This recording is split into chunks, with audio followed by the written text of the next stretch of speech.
pornografia vai acabar com a sua vida. Antes de entrar no tema, eu gostaria de ler para vocês aqui alguns números. O site Pornhub recebe mais de 40 bilhões de visitas por ano. Isso equivale a 115 milhões de visitas diariamente. Segundo estimativas, a indústria da pornografia hoje alcança o valor de quase 100 bilhões de dólares. 22 milhões de brasileiros admitem consumir esse tipo de conteúdo. Bom, fora aqueles que mentiram durante as entrevistas. 12% dos sites da internet hoje são sobre pornografia. A cada segundo, mais de 20 mil usuários da rede mundial de computadores está consumindo esse tipo de conteúdo. Só na introdução desse vídeo, quase 1 milhão de pessoas já consumiram, em algum nível, pornografia online.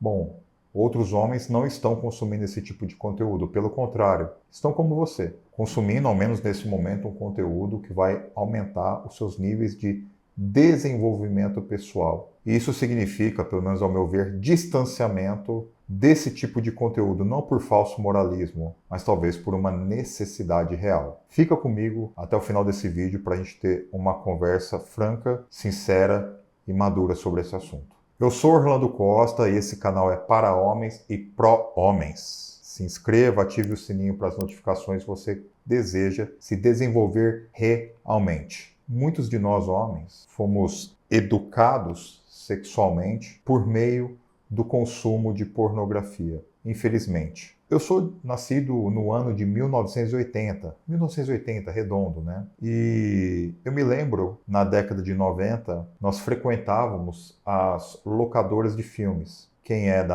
dessa época, né? Quem tem a minha idade, ou é um pouco mais velho, vai se lembrar bem. Então, nós íamos até as locadoras e, como éramos crianças, geralmente íamos com nossos pais ou responsáveis e lá a gente alugava filmes, alugava desenhos e por aí vai. Eram fitas de VHS. E eu me lembro que tinha nessas locadoras, uma sala, geralmente, ou umas prateleiras assim, uns mostruários que ficavam meio escondidos do resto e que eram justamente os VHS desse tipo de conteúdo. E eu me lembro que quando criança, a gente perguntava para os pais e tinha curiosidade de ver, né? Principalmente os meninos tinham aquela curiosidade de ver a capa dos filmes, né? Tinham ali as atrizes sem roupa, mas com algum desenho que tapasse ali as partes íntimas. E a gente percebia alguns homens, adultos, obviamente, escolhendo aqueles filmes, mas a gente percebia também um certo constrangimento daqueles homens que ficavam meio disfarçados, pegando aqueles filmes na locadora. Era constrangedor, eu imagino que para esses camaradas. Por que eu estou dizendo isso? Porque, obviamente, pelos números que eu trouxe aqui, a pornografia ela se popularizou e o acesso a ela foi absurdamente facilitado. Se antes, naquela época, década de 90, e por favor, não estou querendo voltar àquele tempo, tá ok? É só para exemplificar. Se antes, naquele momento, o acesso a esse tipo de filme, de conteúdo, era dificultado, né? Um jovem, um adolescente não poderia alugar aquela fita. A atendente da locadora, a placa já deixava muito bem claro. É permitido apenas para maiores de 18 anos, né? Então não se alugava, a gente não tinha acesso a esse tipo de filme.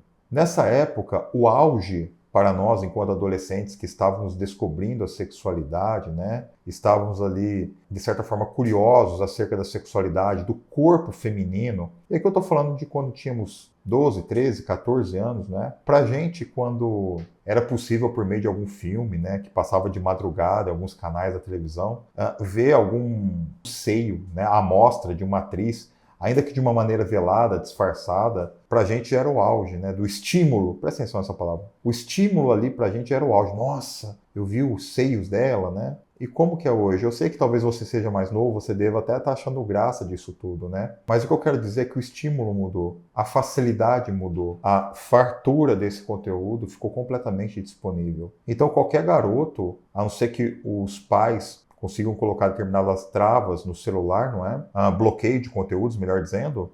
Se não tivesse bloqueio, qualquer jovem de 12, 13, 14 anos que mexe no celular, e hoje todos mexem, né? Vai acessar esse tipo de conteúdo em menos de 1 minuto. Em menos de 1 minuto, um adolescente tem acesso ao que pode ser de mais hardcore, de mais bizarro, inclusive, tá? de mais intenso naquilo que diz respeito ao ato sexual. Não se trata mais de ver um simples seio, não se trata mais de ver ali um ato íntimo, numa sombra ou algo nesse sentido, ou uma mera interpretação de dois atores. Não se trata mais disso. Se trata de algo completamente explícito e muitas vezes não só explícito, mas algo que beira a quase uma espécie de radicalismo, ou como eles gostam de dizer, de hardcore da relação íntima. E aí fica a reflexão, como que um adolescente desse, então, vai interpretar, vai entender o ato sexual e não só isso. A própria visão do feminino. Veja, há dois extremos de visão do feminino, eu costumo dizer. Uma visão sacralizada demais, onde o sujeito coloca as mulheres como uma espécie de santa, quem deve em devoção, algo puro, algo com uma aura meio mariana. E você tem o outro extremo, que é muito impulsionado pela pornografia, que é o extremo da profanação do feminino, né? Uma espécie assim, de objetificação extrema do feminino. Sendo que, no meu entender, a visão saudável para uma mulher é uma que não se encontrem nesses extremos. Que a gente veja a mulher também como um ser para a gente trocar intimidade física, mas que não a sacralize por um outro lado, porque é deletério tanto um extremo quanto o outro. Bem, agora o que anda acontecendo com o consumo em excesso desse tipo de conteúdo? É importante a gente entender que isso, na minha opinião, vai agir de maneiras diferentes a depender do indivíduo. Tem indivíduo, rapaziada, que vai consumir esse tipo de conteúdo algumas vezes na semana, só que a vida afetiva dele, e aqui inclui a vida sexual dele, está em ordem. Contudo, há outros indivíduos que vão consumir esse tipo de conteúdo e vão se afundar cada vez mais nesse tipo de conteúdo, e a vida afetiva e sexual começa a entrar em desordem. Por isso que quando se faz um vídeo ou tenta tocar nesse assunto, alguns homens vão dizer: isso é bobagem.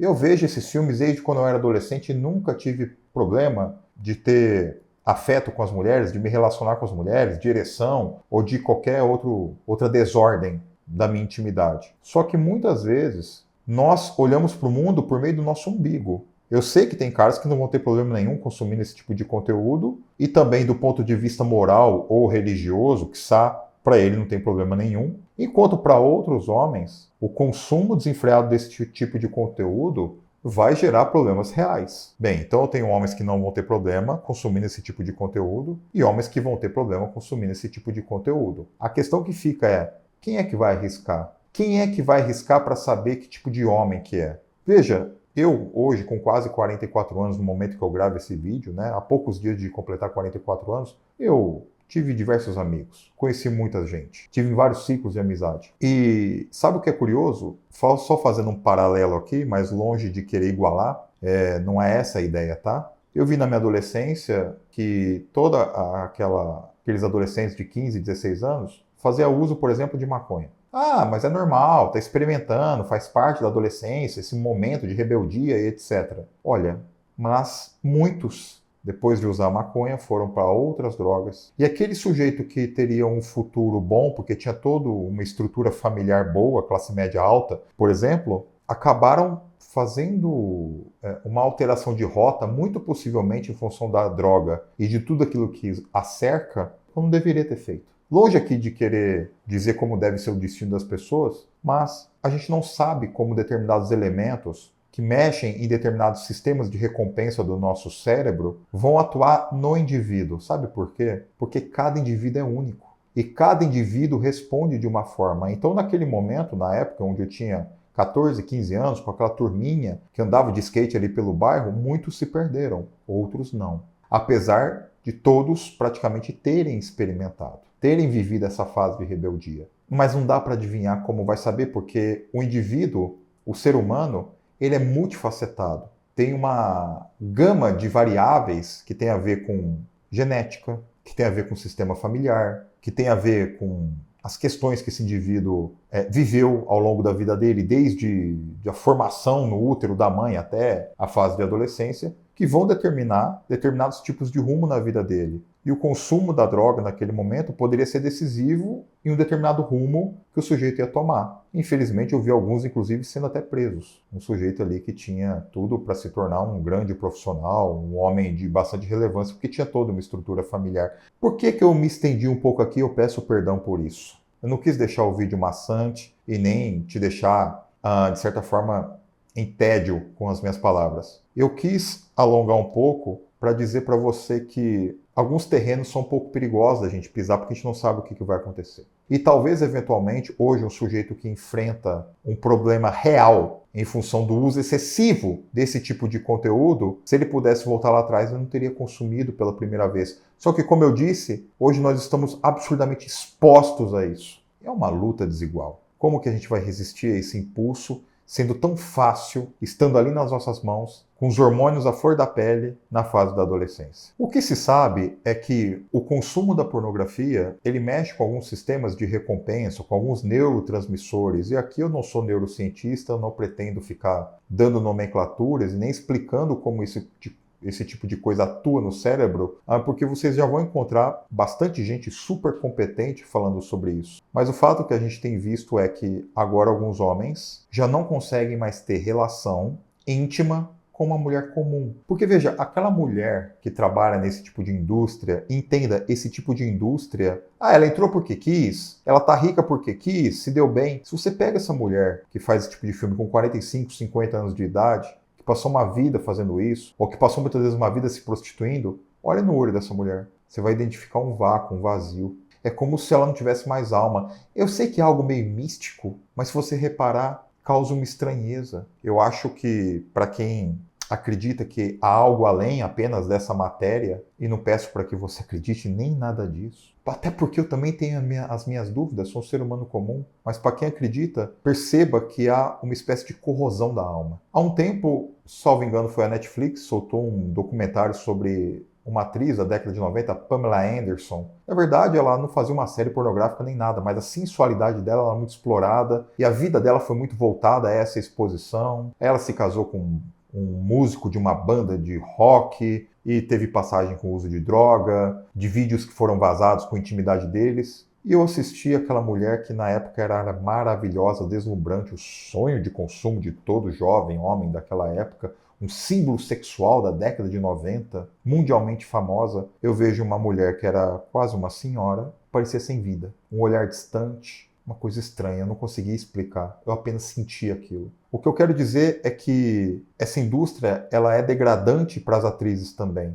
embora para a gente isso não possa parecer. É só o tempo passar e a gente vai perceber. Fato é que, para muitos homens, a mulher em si perde, de certa forma, uma referência um pouco mais saudável. Então aquela atriz com todas aquelas luzes, com aquele corpo, com aquela performance, não bate mais com a mulher comum, com a mulher que a gente está conhecendo, com a mulher que é nossa namorada, com a mulher que é a nossa esposa. E aí aquele estímulo que a gente tem usando as nossas mãos e vendo ali com os nossos olhos, aquele tipo de cena montada, não é a mesma da realidade. E aqui alguns caras parece que tem uma quebra e já não conseguem mais ter o mesmo tipo de contato com a companheira. Isso é real porque, apesar do meu conteúdo ser para homens, de modo frequente a gente recebe esse tipo de feedback das mulheres gritando por socorro, dizendo: o meu marido, meu namorado, consome pornografia, a nossa intimidade está comprometida, eu não sei mais o que eu faço, eu estou desesperado. Você tem como ajudar ele? E às vezes a gente pergunta, tá, mas ele quer ajuda? Não,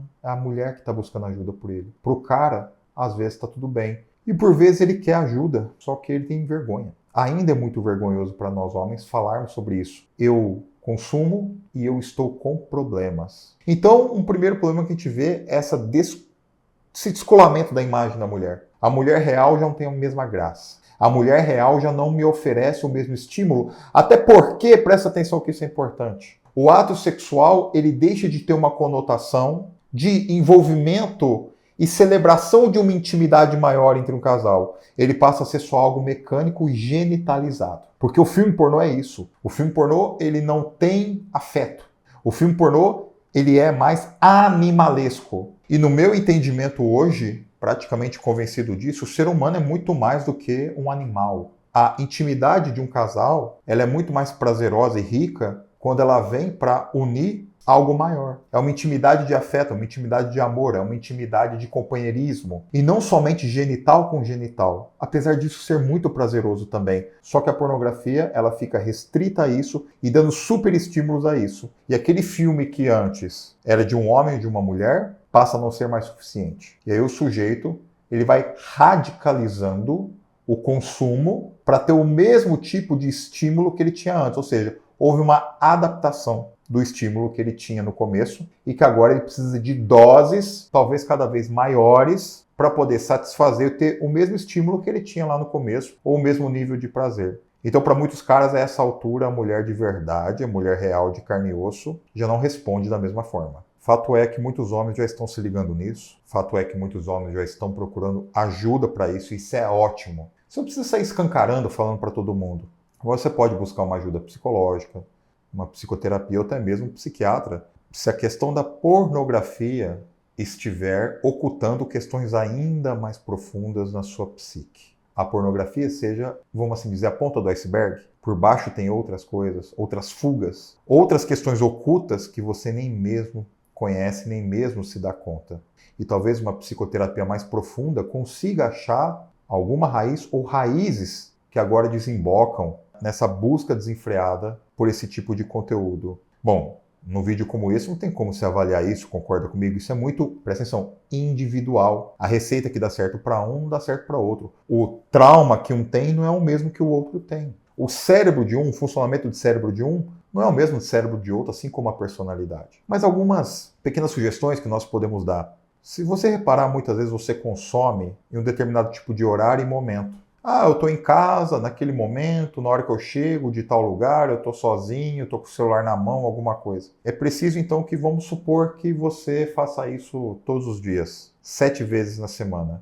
Na próxima semana, você passa para 5.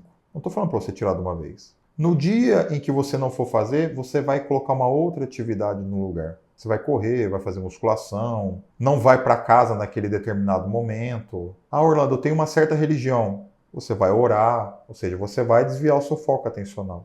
5 dias, 4 dias, 3 dias, 2 dias, semanalmente. Repare que mais de um mês se passou e você está diminuindo o consumo. Você não está cortando de uma vez. É igual dieta, você vai diminuindo, você vai adestrando, você vai fazendo uma nova modelagem. Então, uma das sugestões que a gente dá, diminuindo gradativamente o consumo como uma meta, tentando eliminar os gatilhos, horários, lugares, coisas que você está fazendo naquele momento que antecede o ato. Bom, eu sugiro também que você coloque para você uma premiação.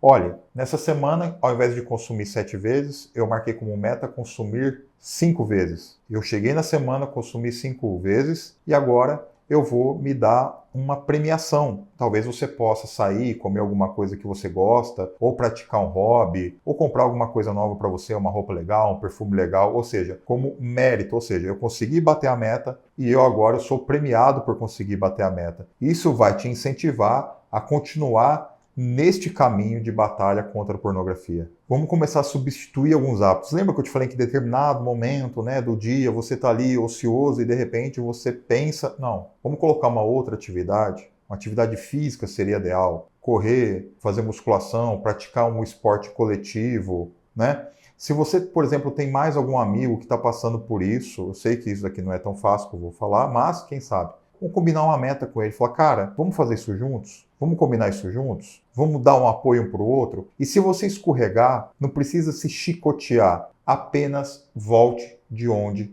você parou. Veja, procure literaturas, procure sites confiáveis na internet que vão te dar novos passos, novas dicas para você, de certa forma, superar esse vício. Eu quero que você entenda que por trás daquela atriz e daquele ator tem uma câmera, tem uma iluminação, tem tudo muito montado e tem uma indústria que é bilionária, que muitas vezes está lucrando com a tua desgraça. Então, de certa forma, eu quero que você leve isso. Antes de consumir, se você está nessa batalha, está te fazendo mal, já está te trazendo todos os prejuízos que eu elenquei aqui, antes de você consumir, eu quero que você pense assim, esse pessoal vai arrancar isso de mim? Será que esse povo tem o poder de tirar isso de mim? Eu é que não vou alimentar essa gente. Eu é que não vou mais alimentar esse tipo de coisa deturpada, esse tipo de coisa baixa, esse tipo de coisa que não faz bem nem para mim e nem para eles. Eu não vou ser mais um a contribuir com isso. O que eu posso colocar no lugar que vai ser bom para mim,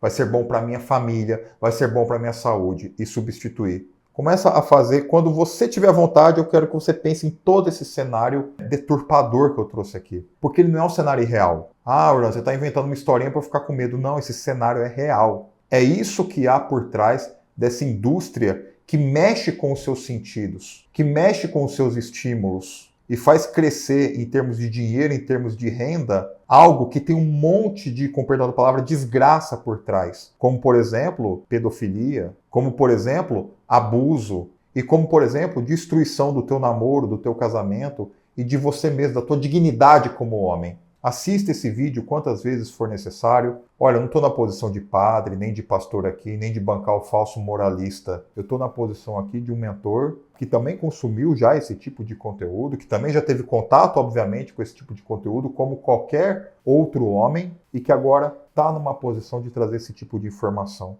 para poder te ajudar. Você é muito maior do que isso, acredite. Um forte abraço.